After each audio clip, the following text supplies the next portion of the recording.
എൻ്റെ പേര് ജിനി. ഞാൻ പുത്തമ്പേലിക്കരയിൽ നിന്നും വരുന്നു. ഈശോയ്ക്കും പരിശുദ്ധ അമ്മയ്ക്കും 1000 നന്ദി പറയുകയാണ്. ഞാൻ ഉടമ്പടി എടുത്തത് 2018 ആദ്യമായിട്ട് ഞാൻ ഉടമ്പടി എടുത്തിരുന്നു. അത് 2 പ്രാവശ്യം ഞാൻ ഉടമ്പടി എടുത്തു. പിന്നെ എനിക്ക് വെള്ളപ്പൊക്കം വരികയും അതിനുശേഷം കൊറോണ വരികയും ഒക്കെ ചെയ്തതിൻ്റെ പേരിൽ ഉടമ്പടി കണ്ടിന്യൂ ചെയ്യാൻ പറ്റിയില്ല.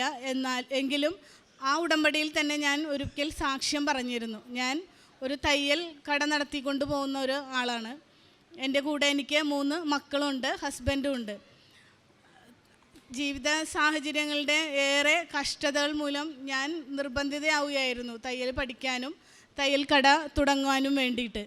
ഇവിടെ വന്ന് ഉടമ്പടി എടുത്ത് 2018 ഉടമ്പടി എടുത്തതിൻ്റെ ഫലമായിട്ടാണ് എനിക്ക് തയ്യൽ കട ആരംഭിക്കാൻ സാധിച്ചത്. അതിനുശേഷം ഞാൻ എപ്പോഴും വിശ്വാസ പ്രമാണം ചൊല്ലുകയും അമ്മയോട് പ്രാർത്ഥിക്കുകയും അമ്മയുടെ കൂടെ, എൻ്റെ കൂടെ തന്നെ അമ്മയെ ചേർത്ത് പിടിച്ചുകൊണ്ട് ആണ് എൻ്റെ ജീവിതം മുന്നോട്ട് പോയിരുന്നത്.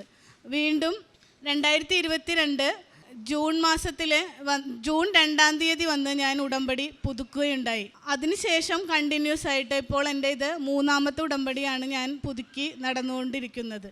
ഈ 2ാമത് വന്ന് ഞാൻ ഉടമ്പടി പുതുക്കിയപ്പോൾ ഒത്തിരിയേറെ വേദനയോടാണ് ഞാനിവിടെ വരുന്നത്. കട മുന്നോട്ട് പോകുന്നുണ്ടെങ്കിലും എൻ്റെ ഹസ്ബൻഡിന് പ്രത്യേകിച്ച് ജോലി എടുക്കുവാനോ ജോലിക്ക് പോകാനോ ഉള്ളൊരു സാഹചര്യം ഞങ്ങളുടെ ജീവിതത്തിൽ ഉണ്ടായിരുന്നില്ല, ഒരു പ്രത്യേക സമയം, ഒരു കാലഘട്ടത്തിൽ. അപ്പോൾ അതുകൊണ്ട് ഞാൻ കട നന്നായിട്ട് പോകുന്നുണ്ടെങ്കിലും കൊറോണ സമയത്ത് ഹസ്ബൻഡിന് 6 മാസത്തോളം ഹസ്ബൻഡിന് കൊറോണ വന്ന് ഹോസ്പിറ്റലിൽ അഡ്മിറ്റ് ആവുകയും വലിയൊരു ബുദ്ധിമുട്ടുകളിലൂടെ കടന്നു പോവുകയും ചെയ്തു. അപ്പോൾ എനിക്ക് 6 മാസക്കാലം ഷോപ്പ് അടച്ചിടേണ്ടി വന്നു.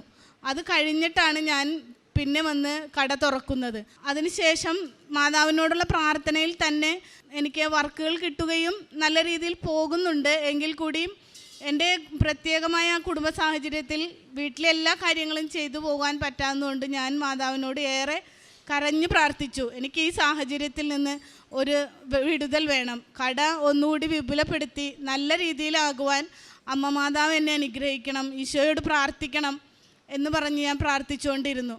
അപ്പോഴെനിക്ക് തോന്നി, എങ്കിൽ ഒന്നുകൂടി പോയി ഉടമ്പടി എടുക്കാം, മാതാവ് എന്നെ അനുഗ്രഹിക്കും. അങ്ങനെയാണ് ഞാൻ ഉടമ്പടി എടുക്കാൻ വീണ്ടും വരുന്നത്. ആ ഉടമ്പടിയിൽ ഞാൻ വെച്ചിരുന്നത്, എനിക്ക് കട ഒന്ന് പുതുക്കി പണിയണം, വേറെ ഒരു സ്ഥലത്തേക്ക് മാറണം. ഞാൻ ഇരിക്കുന്ന സ്ഥലം തീരെ ഇടമില്ലാത്തതാണ്. അപ്പോൾ കുറച്ചുകൂടി എസ്റ്റാബ്ലിഷ് ചെയ്യണമെങ്കിൽ എനിക്ക് സ്ഥലം കൂടി വേണം. അതിനുവേണ്ടി പ്രാർത്ഥിച്ച്, പിന്നെ എൻ്റെ കയ്യിൽ പൈസയുമില്ല, കട തുടങ്ങാനായിട്ട് ഒരു പൈസയുമില്ല, 1 രൂപ പോലും ഇല്ല. എങ്കിലും പരിശുദ്ധ അമ്മ എന്നെ സഹായിക്കും എന്നുറച്ച വിശ്വാസത്തോടെ പ്രാർത്ഥിച്ചുകൊണ്ടാണ് ഞാൻ ഇവിടെ നിന്ന് പോയത്. അന്ന് വൈകുന്നേരം തന്നെ ഞാൻ ഇവിടെ നിന്ന് ചെന്ന് പിറ്റേ ദിവസം വൈകുന്നേരം തന്നെ ഞാൻ എൻ്റെ മൊബൈലിൽ ഒരു ആഡ് പോലെ കാണുകയാണ്, സ്വന്തമായി സംരംഭം ആരംഭിക്കാൻ ആഗ്രഹിക്കുന്നവർക്ക് സർക്കാർ ലോൺ നൽകുന്നുണ്ട്, അതിന് കുടുംബശ്രീയുമായി ബന്ധപ്പെടുക. അപ്പോൾ പിറ്റേ ദിവസം അന്ന് രാത്രിയാണ് ഞാനിത് കാണുന്നത്. എൻ്റെ വർക്കൊക്കെ കഴിഞ്ഞ് രാത്രിയാണ് ഞാൻ ഫോൺ നോക്കുന്നത് കാണുന്നത്. രാവിലെ തന്നെ ഞാൻ ആ നമ്പറിൽ വിളിച്ചു. അപ്പോൾ ആ കൊച്ചു പറഞ്ഞു, ഒരു പെൺകുട്ടിയുടെ പേരായിരുന്നു അതിൽ. ആ കുട്ടി പറഞ്ഞു, ചേച്ചി അന്വേഷിച്ച് ഞങ്ങൾ വന്നിരുന്നു, ചേച്ചിക്കും ക്ലാസ് അറ്റൻഡ് ചെയ്യാൻ വരാം, ചേച്ചിക്ക് ലോൺ കിട്ടും, കട തുടങ്ങാം, 10 ലക്ഷം രൂപ വരെ ലോൺ കിട്ടും എന്ന് പറഞ്ഞ്. ഞാനപ്പോൾ ഉടമ്പടി തെറ്റാതെ പോകണം, പ്രാർത്ഥനയോടുകൂടി തന്നെ ഉടമ്പടിയിലൂടെ പറഞ്ഞിരിക്കുന്ന എല്ലാ കാര്യങ്ങളും ചെയ്യാനായിട്ട് വളരെയധികം ശ്രദ്ധിച്ചുകൊണ്ട് എൻ്റെ ജോലിയും ഈ ക്ലാസ്സുകൾ വരുമ്പോൾ അതിന് പോകുന്നതും കടയും എല്ലാം കൂടി മുന്നോട്ട് കൊണ്ടുപോവുകയാണ്. എന്നാലും ഏറെ കഷ്ടതകളിലൂടെയാണ് ഞാൻ ആ സമയത്ത് കടന്നു പോകുന്നത്. ഒരാളും എന്നെ സഹായിക്കാനായിട്ടില്ല. ഭർത്താവിനാണെങ്കിൽ വയ്യാതിരിക്കുന്ന അവസ്ഥ, 3 മക്കളെ പഠിപ്പിക്കണം, അവരുടെ വീട്ടിലെ A to Z കാര്യങ്ങൾ, എല്ലാ കാര്യങ്ങളും എൻ്റെ ജോലി ഈ വരുമാനത്തിലൂടെയാണ് പോകുന്നത്. ഞാൻ അമ്മയെ തന്നെ മുറുക്ക പിടിച്ചു, എനിക്കത് സാധിച്ചു തരണോ അമ്മേ, ഞാൻ ഉടമ്പടി മുഴുവനായിട്ടും ഞാൻ പാലിച്ചേക്കാം എന്ന് പറഞ്ഞുകൊണ്ട് ഞാൻ ഫസ്റ്റ് തന്നെ എൻ്റെ വീട്ടിലെ കുടുംബ പ്രാർത്ഥന വളരെ കുറവായിരുന്നു. ഉടമ്പടി എടുത്തതിന് ശേഷം ഏറ്റവും വലിയ അനുഗ്രഹം, മക്കളും വിശ്വാസത്തിലേക്ക് വരാൻ വിശ്വാസം അവർക്കും വർദ്ധിക്കുകയും എൻ്റെ കൂടെ തന്നെ പ്രാർത്ഥിക്കുവാൻ അവരൊരുങ്ങുകയും ചെയ്തു. സാധാരണ ഞാൻ പ്രാർത്ഥിക്കുന്നത് വെളുപ്പിനാണ്. ഞാൻ 3 മണിയാകുമ്പോൾ എങ്ങനെ പോയാലും എഴുന്നേൽക്കാതെ എനിക്ക് പറ്റില്ല. അപ്പോൾ അതിൻ്റെ പേരിൽ ഉടമ്പടി തുടങ്ങിയപ്പോഴും 3 മണിക്ക് തന്നെ എഴുന്നേറ്റ് പ്രത്യക്ഷ പ്രാർത്ഥന ചെല്ലുകയും അതോടൊപ്പം തന്നെ ജപമാല പ്രാർത്ഥിക്കുകയും ചെയ്തിരുന്നു. ആ സമയത്ത് എൻ്റെ മക്കളെ വിളിക്കുമ്പോൾ അവരും അത് അറ്റൻഡ് ചെയ്യാൻ വരുന്നു. അതെനിക്ക് ഭയങ്കര അത്ഭുതമായിട്ട് തോന്നി. അത് അമ്മ മാതാവിൻ്റെ ഇടപെടലാണ്. ഞാൻ അവരോട് പറഞ്ഞിരുന്നില്ല നിങ്ങളും കൂടി പ്രാർത്ഥിക്കണം കേട്ടാന്ന്. പക്ഷേ ഞാൻ പറയാതെ തന്നെ എൻ്റെ പ്രാർത്ഥനയോടൊപ്പം അവരും വന്നിരിക്കുകയാണ്. അപ്പം മക്കളും ഏറെ വിശ്വാസത്തിലേക്ക് വന്നു എന്നുള്ളത് ഞങ്ങളുടെ ജീവിതത്തിലെ ഭയങ്കര ഒരു അത്ഭുതമാണ്. അതിനുശേഷം ഞങ്ങൾ 4 പേരും കൂടെ ഒരുമിച്ച് പ്രാർത്ഥനയോടെ തന്നെ, എന്നേക്കാൾ കൂടുതൽ ആവേശം അവർക്കായിരുന്നു പ്രാർത്ഥിക്കാൻ. പ്രാർത്ഥനയോടെ തന്നെ ഞങ്ങൾ ഓരോ കാര്യങ്ങൾക്കും ലോണിന് വേണ്ടി ശ്രമിക്കുകയാണ്. അപ്പോൾ ഓരോ സ്ഥലത്ത് ചെല്ലുമ്പോഴും ഞാൻ എൻ്റെ ഉടമ്പടി കാശ് രൂപമായിട്ട് ഞാൻ പോകും. അപ്പം ഞാൻ പറയും, അമ്മേ മധ്യസ്ഥം പിടിച്ചുകൊണ്ടാണ് കേട്ടോ ഞാനിവിടെ ഈ പേപ്പർ സമർപ്പിക്കുന്നത്. ബാങ്കിൽ ചെന്നപ്പോൾ എല്ലാവരും പറഞ്ഞു ഒരുപാട് ബാങ്കുകളിൽ അന്വേഷിച്ച് നടക്കണം, ഏത് ബാങ്കാണോ നിങ്ങൾക്ക് സാങ്ഷൻ ആക്കുന്നത് അവർ സാങ്ഷൻ ആക്കുമ്പോൾ നിങ്ങൾ ഇൻഡസ്ട്രിയൽ ഓഫീസിലേക്ക് വന്ന് പറയുക, അങ്ങനെയാണ് പറഞ്ഞത്. അപ്പം ഞാൻ ഒത്തിരി പ്രാർത്ഥിച്ചു, ഏത് ബാങ്ക് എനിക്ക് ലോൺ തരും. എൻ്റെ കയ്യിൽ ഒരു പൈസയുമില്ല, ഒരു സാധനം ഈട് കൊടുക്കാനില്ല. ഒരു വീടുണ്ട്, പക്ഷേ അത് ഈട് വയ്ക്കുന്നതിന് ഹസ്ബൻഡിന് അതിനൊന്നും താല്പര്യമില്ലാത്ത ആളാണ്.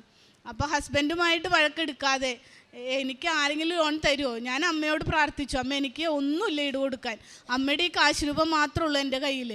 ഞാൻ അത് വെച്ചുകൊണ്ട് ഞാനൊരു ബാങ്കിലേക്ക് പോയി. അവിടെ ചെന്നപ്പോൾ ആ മാഡം പറഞ്ഞു, ലോൺ ഞങ്ങൾ സാങ്ഷനാക്കി തരാം, നിങ്ങൾ ഒരു പേപ്പറിലും ഒന്നും തന്നെ ഈട് നൽകണ്ട എന്ന് പറഞ്ഞു. പക്ഷേ ഒരു കാര്യം മാത്രം ഉണ്ടായിരുന്നു, ഹസ്ബൻഡ് ഒപ്പിടണം, വീട്ടിൽ നിന്ന് ഒരാൾ അറിഞ്ഞിരിക്കണം ലോൺ എടുക്കുകയാണെന്ന്.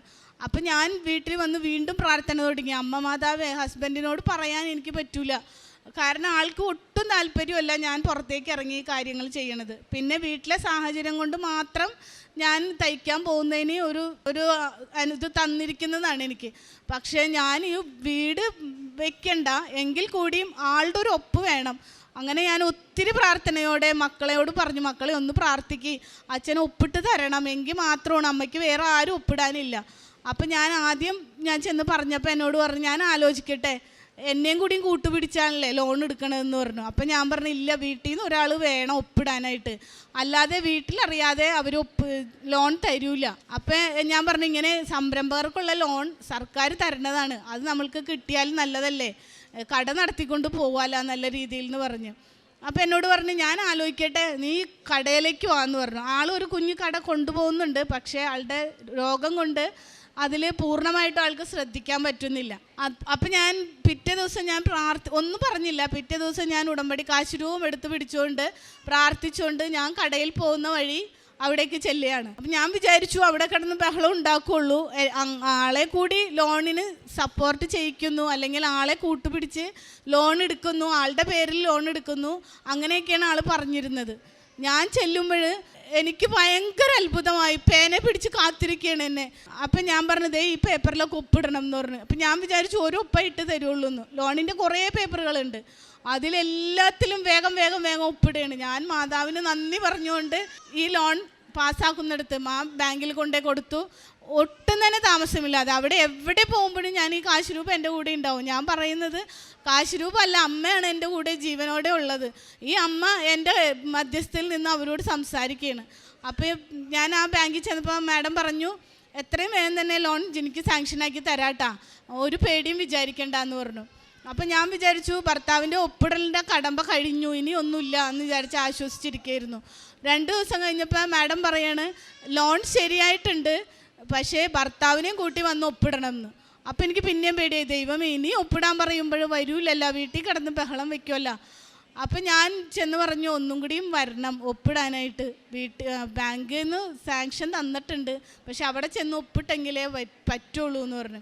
അപ്പോഴും ഇതേപോലെ ആളെന്തെങ്കിലുമൊക്കെ ഉത്തരങ്ങൾ പറഞ്ഞെങ്കിലും ഒരു തടസ്സവും പറയാതെ തന്നെ ഞങ്ങൾ 2 പേരും കൂടി പോയിട്ടാണ് ഒപ്പിട്ട് പോകുന്നത്. അങ്ങനെ ഞങ്ങളുടെ ജീവിതത്തിലെ വലിയൊരു അനുഗ്രഹത്തിന് അവിടെ ആരംഭം കുറിക്കുകയായിരുന്നു. ലോൺ സാങ്ഷൻ ആവുകയും എനിക്ക് അപ്പോൾ ഒരു കട ഞാൻ വേറൊരു സ്ഥലത്ത് കണ്ടുവച്ചിരുന്നു. അതിന് ഒരുപാട് വാടകയും പകുതി കൊടുക്കാനായിട്ടുള്ള പൈസ 1,00,000 രൂപ അത് എൻ്റെ കയ്യിലില്ല.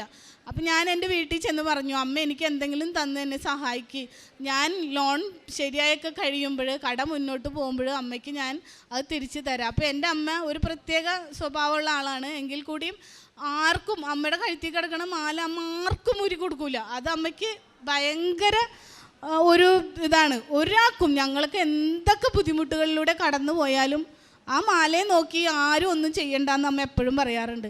ഞാൻ അമ്മയോട് പറഞ്ഞു, അമ്മ ഈ മാല എനിക്കൊന്ന് താ, അല്ലാതെ എനിക്ക് നിവൃത്തിയില്ല.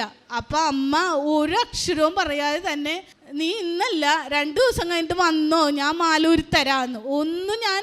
വേറെ ഒന്നും ഞാൻ പറഞ്ഞില്ല. അമ്മ ഭയങ്കര സന്തോഷത്തോടു കൂടി മാല എനിക്ക് ഊരി തരികയും അത് പണയം വെച്ചിട്ട്, അതുപോലെ തന്നെ എൻ്റെ അനിയത്തിയോട് ഞാൻ പറഞ്ഞു, എടി കുറച്ച് പൈസ കിട്ടിയെങ്കിലാണ് എനിക്ക് സ്റ്റാർട്ട് ചെയ്യാൻ പറ്റുള്ളൂ. അപ്പോൾ അങ്ങനെ അവർ 2 പേരും എന്നെ ആദ്യം തന്നെ ഭയങ്കരമായിട്ട് സഹായിച്ചു. എനിക്ക് ഒട്ടും പ്രതീക്ഷയില്ല അവരങ്ങനെ തരുമെന്ന്. മാതാവിൻ്റെ ഉടമ്പടിയിലൂടെ മാത്രം എനിക്ക് ലഭിച്ച അനുഗ്രഹമാണത്. അത് ഞാൻ ഉറപ്പായിട്ടും വിശ്വസിക്കുന്നു. പിന്നെ അച്ഛൻ്റെ പ്രാർത്ഥന ക്ലാസ് ചൊവ്വാഴ്ചകളിൽ എല്ലാ ചൊവ്വാഴ്ചയും ഞാൻ കേൾക്കുമായിരുന്നു. അതിൽ അച്ഛൻ എപ്പോഴും പറയുന്ന ഒരു വാക്കുണ്ട്, not by the merit but by the grace എന്ന്. അത് ഞാൻ ഉറപ്പായിട്ടും വിശ്വസിക്കുന്നു. ഇതൊന്നും എൻ്റെ കഴിവുകൊണ്ടല്ല, അമ്മ മാതാവ് എനിക്ക് തന്ന വലിയൊരു കൃപയാണിത്. വലിയൊരു അത്ഭുതമാണ് ഞങ്ങളുടെ ജീവിതത്തിൽ നടന്നത്. ഇപ്പോൾ കട ഞങ്ങൾ സ്റ്റാർട്ട് ചെയ്തു, ലോണെല്ലാം സാങ്ഷനായി, കട സ്റ്റാർട്ട് ചെയ്തു. ബുധനാഴ്ച, ഞാൻ ഇതുവരെ ഡേറ്റ് ഞാൻ പറഞ്ഞിട്ടില്ല, ബുധനാഴ്ച ഉദ്ഘാടനമാണെന്ന് ആരോടും പറഞ്ഞിട്ടില്ല.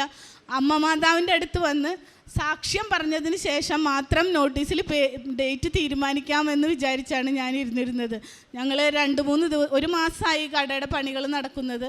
ഇപ്പോൾ എല്ലാ കാര്യങ്ങളും ഒരുക്കി വെച്ചുകൊണ്ടാണ് ഞാൻ വന്നിരിക്കുന്നത്. ബുധനാഴ്ച ഞങ്ങളുടെ കടയുടെ ഉദ്ഘാടനമാണ്. ഇത് അമ്മ മാതാവും ഈശോയും എനിക്ക് തന്ന വലിയ അനുഗ്രഹമാണെന്ന് ഞാൻ വിശ്വസിക്കുന്നു. പിന്നെ അതോടൊപ്പം തന്നെ ഉടമ്പടി തൈലവും തേനും ഉപ്പും ഒക്കെ ഞങ്ങൾ സ്ഥിരമായിട്ട് ഞങ്ങളുടെ ഓരോരോ പ്രശ്നങ്ങളിൽ ഉപയോഗിക്കുമായിരുന്നു. അത് പ്രാർത്ഥനാപൂർവ്വം വിശ്വാസ പ്രമാണം ചൊല്ലി പ്രാർത്ഥനാപൂർവ്വം ഉപയോഗിക്കുമ്പോൾ ഞങ്ങൾക്ക് ഒത്തിരി അത്ഭുതങ്ങൾ തന്നെ ഞങ്ങളുടെ ജീവിതത്തിൽ ഉണ്ടായിട്ടുണ്ട്.